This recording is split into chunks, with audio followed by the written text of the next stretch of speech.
Greetings everyone.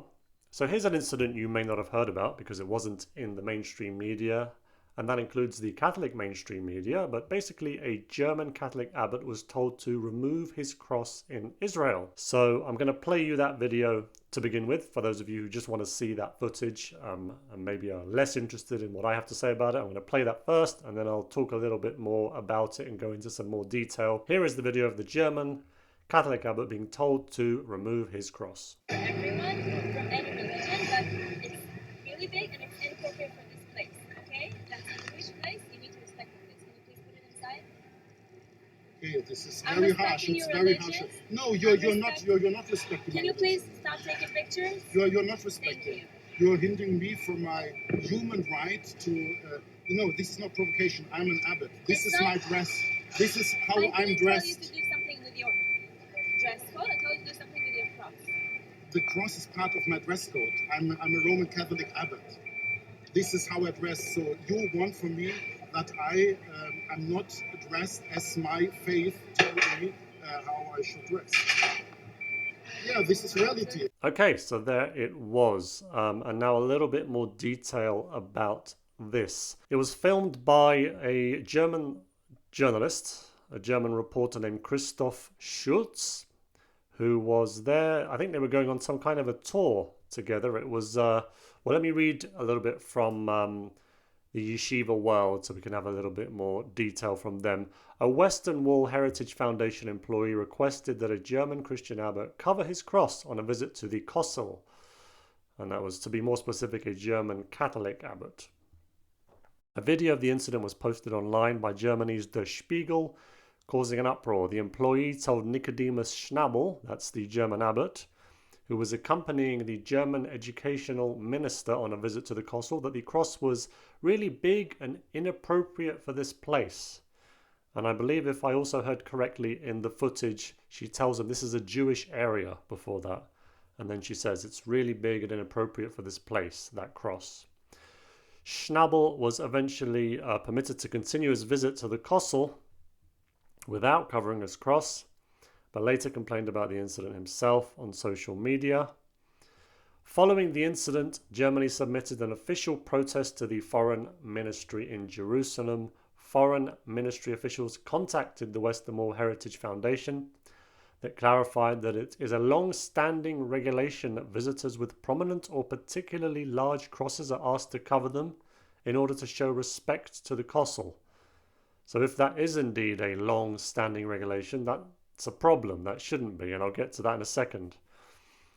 So they should, show respect to the Kossel by covering their cross and refrain from impinging on the feelings of the Jewish mispalelim. The Western Wall Heritage Foundation stated in response, and this was their kind of non-apology that they gave, "We are sorry for the distress caused." That's always the sign that it's a non-apology. Sorry if this has caused any issues. Sorry if this has upset you. That's not an apology. That's saying if it caused you to feel bad, then we're sorry that you felt bad. The Kossel is open to everyone. It should be emphasized that there are no procedures and regulations on this issue at the Kossel Plaza.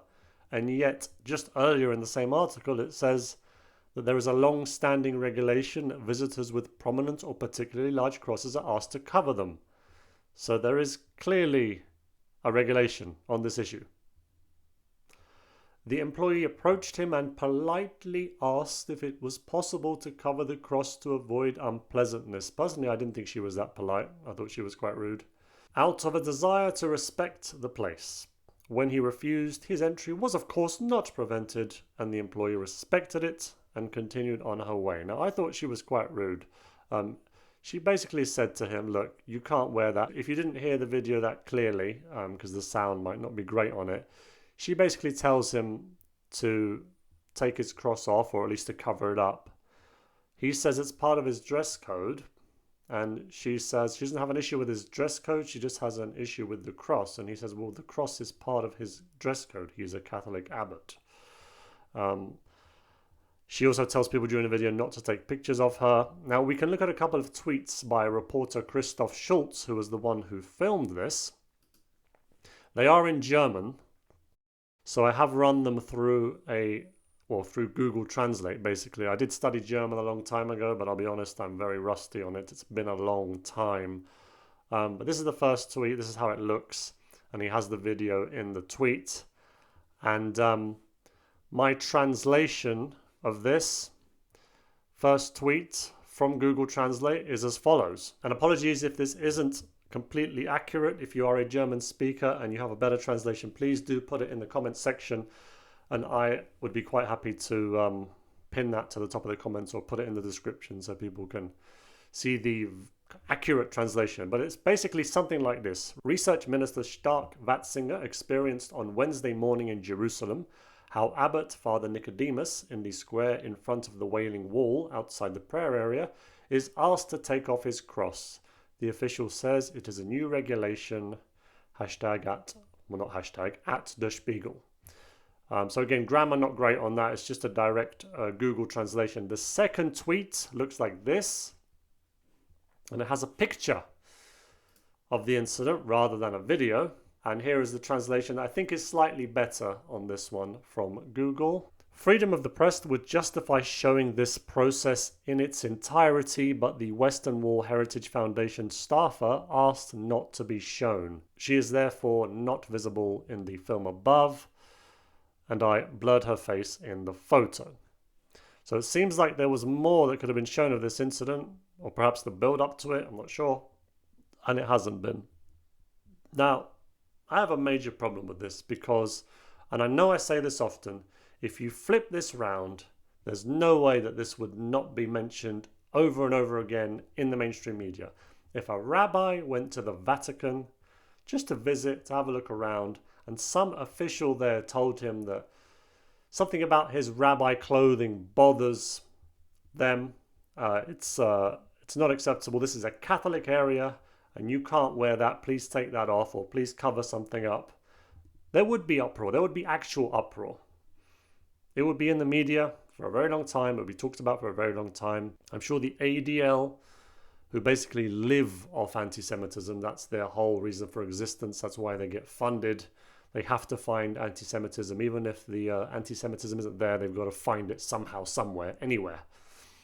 They would be talking about it for a long time. But here, when a Catholic abbot, a clergyman of the Catholic faith, is told to take off or hide his cross, meh. And as you saw as well, that apology, I do not think that was an apology. That was a non-apology. It's really not an apology to say, we're sorry if any feelings were hurt, but the staff member was very polite. And then when the German abbot declined, he was still permitted to go inside. It's not an apology. It's just a statement, effectively. I know that in the tablet, that's a very left-leaning UK Catholic publication, they essentially said that there was an apology from the Western Wall Foundation, but it wasn't an apology. Do not mistake that for an apology. Folks, let me know what you think about that whole incident. Does that annoy you like it annoys me? Because it annoys me. And the reason I'm making this video is because just recently I did a video covering some of the things that have happened in Israel, some anti-Christian things that have happened, including a cemetery being destroyed, vandalism in a church, a nun, or nuns being spat at, or maybe not spat at, but sort of Jews walking past them and spitting on the floor. There is quite a bit of anti-Christian stuff going on in Israel, and I made that video, and then literally not just recently, we've just had an incident happen, a fresh incident. That's why I wanted to mention it, because I just thought it was so ironic that here's a great example of some of this anti-Christian stuff that goes on. So anyway, folks, thanks for watching. Do leave your comments, and have a blessed day.